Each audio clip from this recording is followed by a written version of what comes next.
ቃልሙድ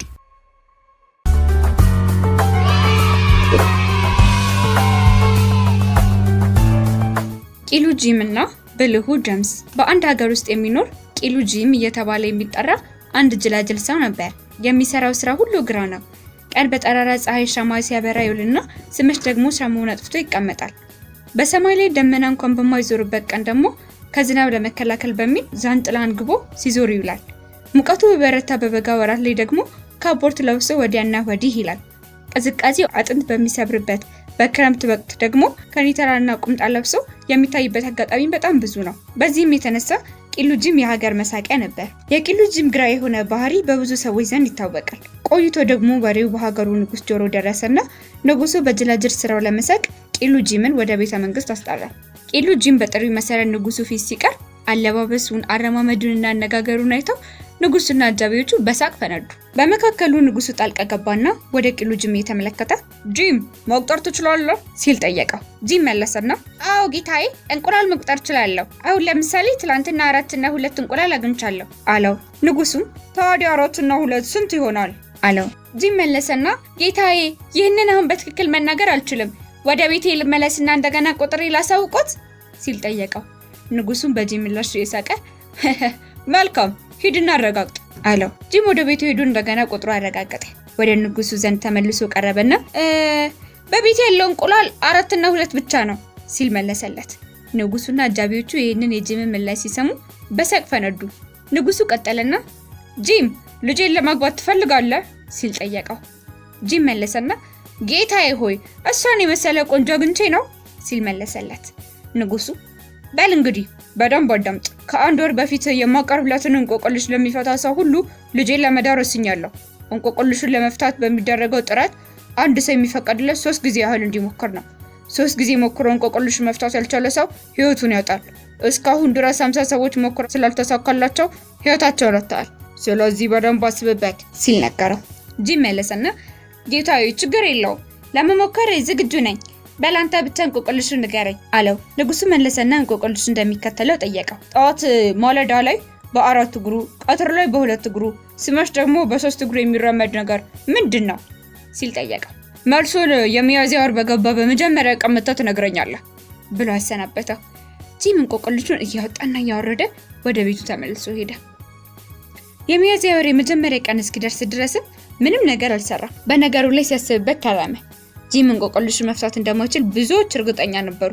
በዚህም የተነሳ አይ ጂም አያሳዝንም፣ ጂም ህይወቱን ለጣ ነው፣ ወይኔ ጂም ሲያሳዝን እያሉ ያዝኑለት ነበር። ለጂም ያላዘነለት ሰው ቢኖር ክፉ ጎረቤቱ ነው።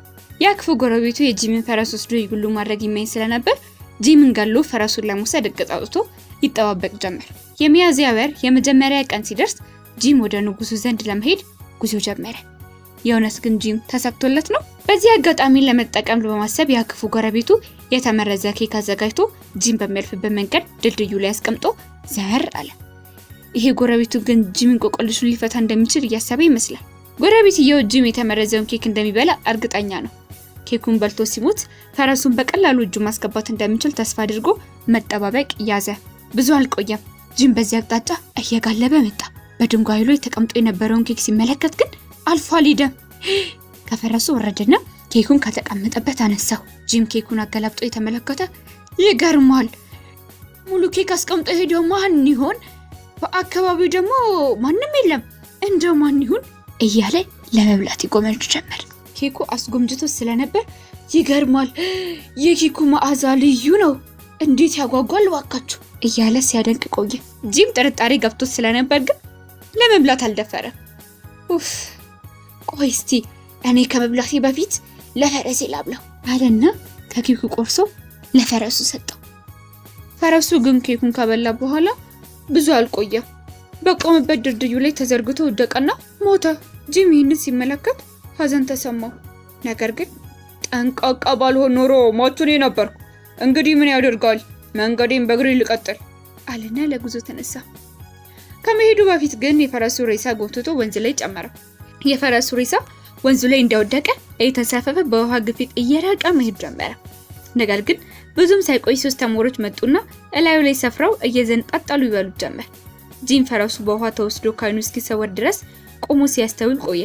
በመጨረሻ እኔም ንጉሱን የምጠይቀውን ነገር አገኘው እያለ በደስታ ወደ ንጉሱ ዘንድ መንገዱን ቀጠለ። ጂም የንጉሱ ቤተ መንግስት ሲደርስ አንድም ተፎካካሪ አላጋጠመው። ተፎካካሪዎቹ በሙሉ እንቆቅልሹን መፍታት አቅቷቸው አንገታቸው ተቀልቶ እንዲሞቱ ተደርጎ ነበር። እንቆቅልሹን ለመፍታት አስበው የነበሩትም የሞቱትን ሰዎች ሲመለከቱ ፈርተው ተመልሰዋል። ጂም ግን አልፈራም። በቀጥታ ወደ ንጉሱ ዘንድ ቀርቦ የምታቀርበውን እንቆቅልሽ ብፈታ ልጅን ትድርልኛለህ ሲል ጠየቀው። ንጉሱም አዎ ቃሌ አይታጠፍም፣ ቃል በገባሁት መሰረት ልጄን እድርልሃለሁ አለው። ጂም ቀጠለና እንቆቅልሽህ ቀላል ነበር፣ በቀላሉ ልፈታው ችያለሁ አለው። ሁሉም ሰው ግራ ተጋባ። የጂም ነገር ሁሉንም ግራ አጋብቷቸዋል። እንዴት ቆይ የጅል እንቆቅልሽ ሊፈታ ይችላል? ንጉሱም ተናዶ ወሬ አያስፈልግም፣ ፍቹን በቀጥታ ተናገር ሲል አዘዘው። ብዙዎች ጂም አንገቱ ተቀልቶ እንደሚሞት እርግጠኛ ናቸው። ጂም ቀጠለና አንድ ህፃን ቆሞ መራመድ ከመቻሉ በፊት የሚንቀሳቀሰው በአራት እግሩ ነው። ሲያድግና ሲጠነክር ደግሞ በሁለት እግሩ ይራመዳል። ሲያረጅ ደግሞ ከዘራ ስለሚስ የሚራመደው በሶስት እግሩ ይሆናል ሲል ቀለል አድርጎ መለሰለት። ይህንን የጂምን ምላሽ የሰሙ ሰዎች በሙሉ በአድናቆት አፋቸውን ከፍተው ቀሩ። ንጉሱ በትክክል መልሰዋል፣ ሰዎች እንደሚያምኑት ጨርሶ ቅል አይደለም፣ ልጅም ከእንግዲህ የሆንተ ሚስት ሆናለች አለው። ይህንን ሲሰማ ጂም ንጉሱን እባክህ ጌታዬ፣ እኔ ደግሞ በተራዬ አንድ እንቆቅልሽ ትፈታ ዘንድ ልጠይቅ አለው። ንጉሱም ራሱን ብልህ አድርጎ ይቆጠር ስለነበር የሚቀርብለት እንቆቅልሽ የሚያቅተው አልመሰለው። የፈለከውን እንቆቅልሽ አቅርበህ ልጠይቅን ትችላለህ። ያንተን እንቆቅልሽ መፍታት ካቃተኝ ዙፋኔን ላንተ ለማስረከብ ቃል ገባለሁ አለ። ጂም ቀጠለና በሆነ ነገር ላይ አንድ የሞተ ነገር ተቀምጧል። ያንን የሞተ ነገር ደግሞ በህይወት ያሉ ሶስት ነገሮች ይመገቡታል። የሞተው ነገር የተቀመጠው መሬት ላይም ሰማይ ላይም አይደለም። የሞተው ነገር ምንድነው? የተቀመጠበት ነገርስ ምንድነው? ፍታልኝ፣ መፍታት ካቃተ ዙፋንህን እወስደዋለሁ ሲል ነገረው። ንጉሱ ደጋግሞ ሞከረ። እንቆቅልሹ መፍታት ግን አልቻለም። ደጋግሞ ሞክሮ መፍታት ሲያቅተው መፍታት አለመቻሉን በይፋ አመነ። በዚህን ጊዜ ቂሉ ጂም እንቆቅልሹ እንደሚከተለው ፈታለት። የሞተው ፈረሴ ነው። ድልድዩ ላይ ሲሞትብኝ ጎትቼ ወንዝ ላይ ከተትኩት።